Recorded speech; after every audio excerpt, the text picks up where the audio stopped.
काही दिवसांपूर्वी ठाणे नगर पोलीस ठाण्याच्या हद्दीत एका 11 वर्षीय अल्पवयीन मुलीचा विनयभंग झाला। या प्रकरणात पॉस्को कायद्याअंतर्गत गुन्हा दाखल झाल्यानंतर ठाणे पोलिसांनी आरोपीला अटक केली, परंतु अवघ्या 2 दिवसातच आरोपीला जामीन मिळाला। या घटनेवरून महाराष्ट्र नवनिर्माण सेनेचे अध्यक्ष राज ठाकरे यांनी विनयभंग करणाऱ्या आरोपीला जामीन मिळतो कसा असा प्रश्न उपस्थित केला। तसेच या प्रकरणात पीडित मुलीचा जबाब नोंदवून आरोपीला पुन्हा अटक करण्याच्या सूचना त्यांनी पोलिसांना दिल्या। मनसे अध्यक्ष राज ठाकरे हे शुक्रवारी प्रसिद्ध मिसळचा आस्वाद घेण्यासाठी ठाण्यात आले होते। यावेळी त्यांच्यासोबत मनसेचे नेते अमित ठाकरे, अविनाश जाधव, राज ठाकरे यांच्या पत्नी शर्मिला ठाकरे उपस्थित होत्या। ठाण्यात काही दिवसांपूर्वी ठाणे नगर पोलीस ठाण्याच्या हद्दीत एका अल्पवयीन मुलीचा विनयभंग झाला होता। या प्रकरणात ठाणे पोलिसांनी आरोपीला अटक केले होते। त्याच्या विरोधात पॉस्को कायद्याअंतर्गत गुन्हा दाखल करण्यात आला होता, परंतु त्याला तात्काळ जामीन मिळाला। या घटनेनंतर भाजप, शिवसेना, ठाकरे गट आणि मनसेने आक्रमक भूमिका घेतली। आरोपी विरोधात कठोर कारवाई व्हावी यासाठी मनसे आणि ठाकरे गटाने मोर्चा काढला होता। या मोर्चात मोठ्या प्रमाणात नागरिक सहभागी झाले होते। मनसे अध्यक्ष राज ठाकरे यांनीही या विषयावर प्रतिक्रिया दिली। तसेच पीडित मुलीच्या कुटुंबियांची भेट घेतली। त्यानंतर त्यांनी माध्यमांशी संवाद साधला। माझं आताच पोलिसांशी बोलणं झालं।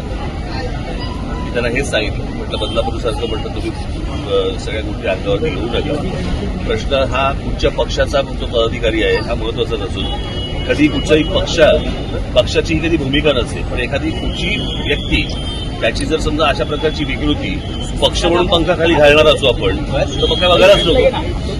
मला असं कुठल्याही पक्षाचा असो ना, असल्या प्रकारची कृत्य करताना कोणी त्यांना पंखाखाली घालू नये। आणि अशा प्रकारची विनयभंगाची केस झाल्यानंतर किंवा गोष्ट झाल्यानंतर अशा लोकांना जामीन मिळतो कसं मला कळत नाही।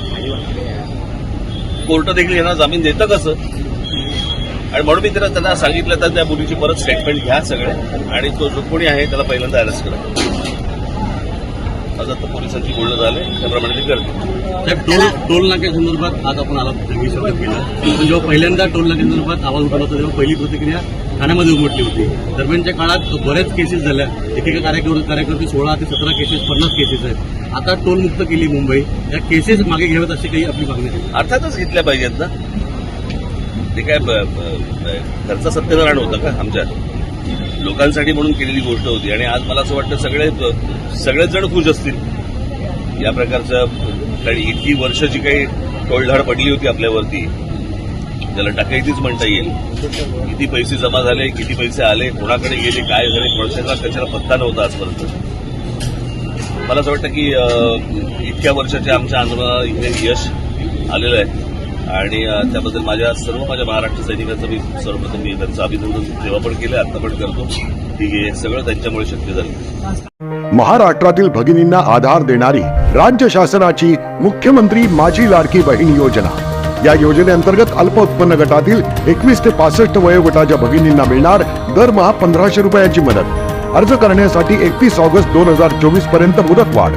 कुटुंबाचं वार्षिक उत्पन्न 2.5 लाख रुपयांपेक्षा कमी असलेल्या महिला पात्र। कुटुंबाकडे पिवळं किंवा केशरी रेशन कार्ड असल्यास उत्पन्नाचा दाखला आवश्यक नाही।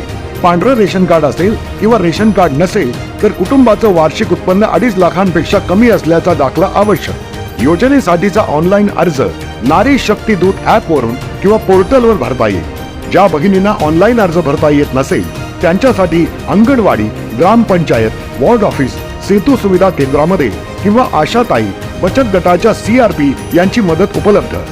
आता आपल्याला अभिमानाने म्हणता येईल, सुखी आणि सुरक्षित आहे माझी लाडकी बहीण।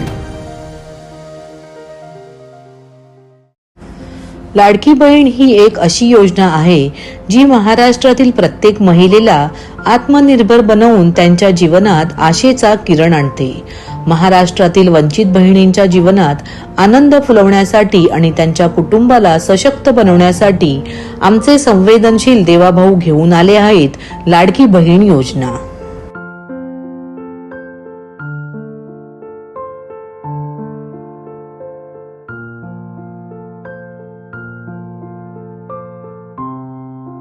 ठाणे जिल्हा हाऊसिंग फेडरेशन आणि आमदार संजय केळकर यांच्या सातत्यपूर्ण पाठपुराव्यानंतर महायुती सरकारकडून अकृषिक कर पूर्णतः माफ करण्यात आला. त्यामुळे अकृषिक कराच्या जिजिया ओझ्याने हैराण झालेल्या गृहनिर्माण संस्थांची कराच्या या जाचातून मुक्तता झाली. या निमित्त महाराष्ट्रातील 4.5 कोटी रहिवाशांच्या वतीने ठाणे जिल्हा हाऊसिंग फेडरेशनने शनिवारी आमदार संजय केळकर यांचा जाहीर सत्कार केला. हाऊसिंग फेडरेशनच्या कार्यालयात पार पडलेल्या या कार्यक्रमाला हाऊसिंग फेडरेशनचे अध्यक्ष सीताराम राणे, भाजप ठाणे शहर उपाध्यक्ष महेश कदम, फेडरेशनच्या संचालक शैलजा गस्ते, विनोद देसाई, संतोष साळुंके आणि ॲडव्होकेट अल्केश कदम आदींसह रहिवासी उपस्थित होते. महाराष्ट्रात 1,25,000 गृहनिर्माण संस्था आहेत, तर ठाणे जिल्ह्यात 33,000 आणि शहरात 4,500 सोसायट्या आहेत. अकृषिक कराच्या नोटिसांमुळे राज्यातील 4.5 कोटी रहिवासी हतबल झाले होते. हा NA कर स्थगित करावा यासाठी ठाणे जिल्हा housing federation, Maharashtra housing federation, Pune housing फेडरेशनच्या महाराष्ट्र राज्य गृहनिर्माण महासंघाने न्यायालयात जनहित याचिकाही दाखल केली होती. याबरोबरीने ठाणे शहराचे आमदार संजय केळकर यांनी विधिमंडळामध्ये तसेच 2018 ते 2023 पर्यंत संबंधित 3 मंत्र्यांकडे वारंवार बैठका घेऊन हा मुद्दा लावून धरला होता.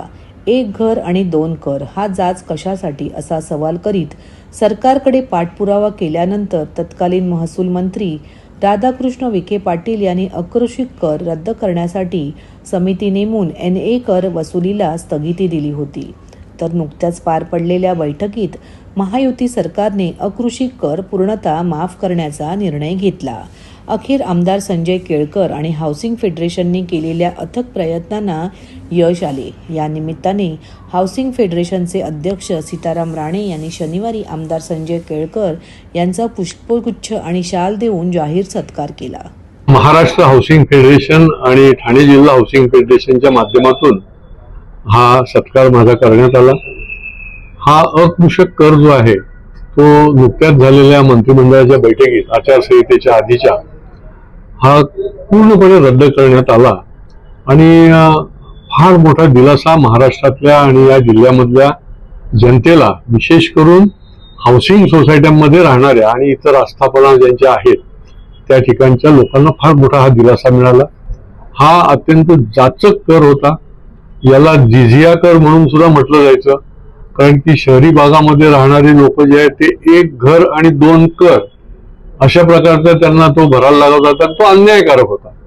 प्रॉपर्टी टॅक्सही भरायचा आणि महसूलचा अकृषक करही भरायचा. तर त्याच्या बाबतीमध्ये आम्ही पाठपुरावा करत होतो. 3 मंत्री झाले महसूल मंत्री. अगदी चंद्रकांतदादा पाटील महसूल मंत्री होते त्यावेळेलाही आम्ही स्थगिती घेतली. बाळासाहेब थोरात मंत्री महसूल मंत्री होते त्याही वेळेला स्थगिती घेतली, कारण नोटीस आहे यात येत राहायच्या मार्चच्या आधी. उत्पन्नाचा एक मोठा स्रोत होता आणि लोक प्रचंड हैराण होऊन जायचे.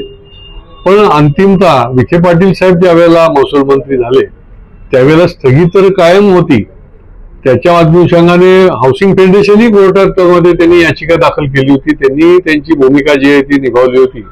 विधिमंडळात तर मी वेळोवेळी मांडत होतो, पण सह्याद्री अतिथीगृहामध्ये बाळासाहेब थोरात यांनी विखे पाटील साहेबांनी बैठक बोलवली, सूचना घेतल्या की हा कायमचा कसा रद्द होईल याच्या संबंधी मी निश्चितपणे प्रयत्न करणार आहे. आणि मला सांगायला आनंद वाटतो की या आमच्या मागणीला यश मिळालं. माननीय मुख्यमंत्री एकनाथ शिंदे साहेब, देवेंद्र फडणवीस साहेब आणि अजितदादा महायुतीचं सरकार यांचं मी खरोखर त्यांना धन्यवाद देईन या करोडो लोकांच्या माध्यमातून की त्यांनी हे गाऱ्हाणं आमचा पाठपुरावा हा ऐकला, मानला आणि जनतेच्या हिताकरता हा अकृषक कर जो आहे तो कायमचा रद्द केला.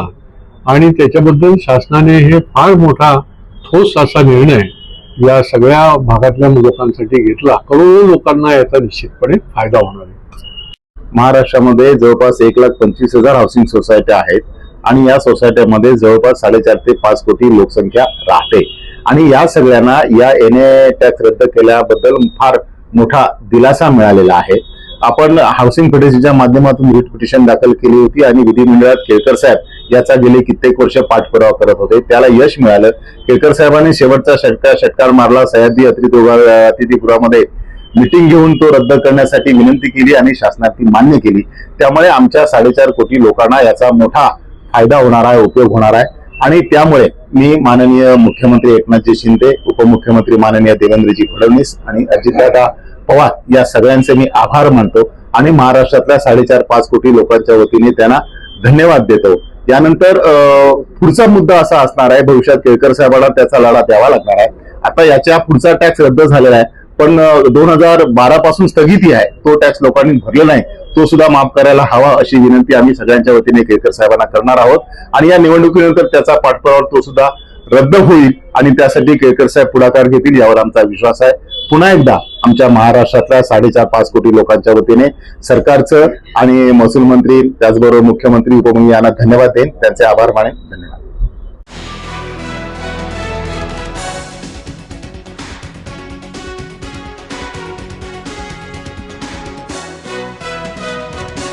सिमरन सनी सौंधी आणि तिची आई शबाना सनी सौंधी यांनी आपल्याला चुकीच्या पद्धतीने खोट्या खटल्यात अडकवण्यात आल्याचे कोर्टात दाद मागितली. जितेंद्र आव्हाड यांच्या समर्थकांनी त्यांना खोटे बोलण्यास आणि खोटी साक्ष देण्यास भाग पाडल्याचे त्यांचे म्हणणे आहे. या घटनेने त्रस्त झालेल्या त्यांनी आता सत्य बाहेर काढण्याचा निर्णय घेतला असून त्या प्रकरणी सरकारी साक्षीदार होण्याची विनंती न्यायालयाला केली आहे. पत्रकार परिषदेत सिमरन आणि शबाना यांनी आपल्यावर केलेले आरोप पूर्णपणे खोटे आणि निराधार असल्याचे सांगितले. त्यांच्या म्हणण्यानुसार जितेंद्र आव्हाड आणि त्यांच्या समर्थकांनी त्यांच्या कुटुंबावर मानसिक दबाव टाकला आणि खोटी FIR दाखल करण्यास भाग पाडले. आता आपल्याला न्याय हवा आहे आणि सत्यासमोर आणून खरा न्याय मिळेल अशी आशा असल्याचे या दोघांनी सांगितले. सिमरन आणि शबाना यांनी सांगितले की त्यांनी यापूर्वी जी काही विधाने केली होती ती दबावाखाली दिली होती आणि आता त्यांची चूक सुधारण्यासाठी न्यायालयाची मदत घेत आहोत. या संदर्भात त्यांनी सरकारी साक्षीदार होण्याचे आवाहन केले आहे, जेणेकरून सत्यासमोर आणता येईल आणि ज्यांनी आपल्याला खोट्या प्रकरणात अडकवण्याचा कट रचला त्यांच्यावर कायदेशीर कारवाई करता येईल. पत्रकार परिषदेत त्यांनी आपल्या कुटुंबावर झालेल्या मानसिक व भावनिक अत्याचाराचाही उल्लेख केला असून या प्रकरणी न्याय व्यवस्थेकडून लवकरात लवकर न्याय मिळावा आणि त्यांच्या कुटुंबियांना शांती लाभावी अशी अपेक्षा व्यक्त केली. जितेंद्र आव्हाड आणि त्यांच्या लोकांकडून जीवाला धोका असल्याचा मुद्दा त्यांनी पत्रकार परिषदेत उपस्थित केला. यावेळी ज्येष्ठ माजी नगरसेवक राजन किणे हे देखील उपस्थित होते. यावेळी नगरसेवक राजन किणे यांनीही पत्रकार परिषदेत अधिक माहिती दिली. सुनावणी आहे, त्या अगोदर तुम्ही पत्रकार परिषद घेतली, काय नेमकं कारण? आज पत्रकार परिषद घेण्याचं कारण एवढंच की आज 3 वाजता जो जितेंद्र आव्हाड यांच्यावरती पोस्कोचा गुन्हा दाखल झालेला आहे त्या संदर्भात त्यांनी न्यायालयात अर्ज केलेला आहे की मला या गुन्ह्यामध्ये जामीन मिळावा.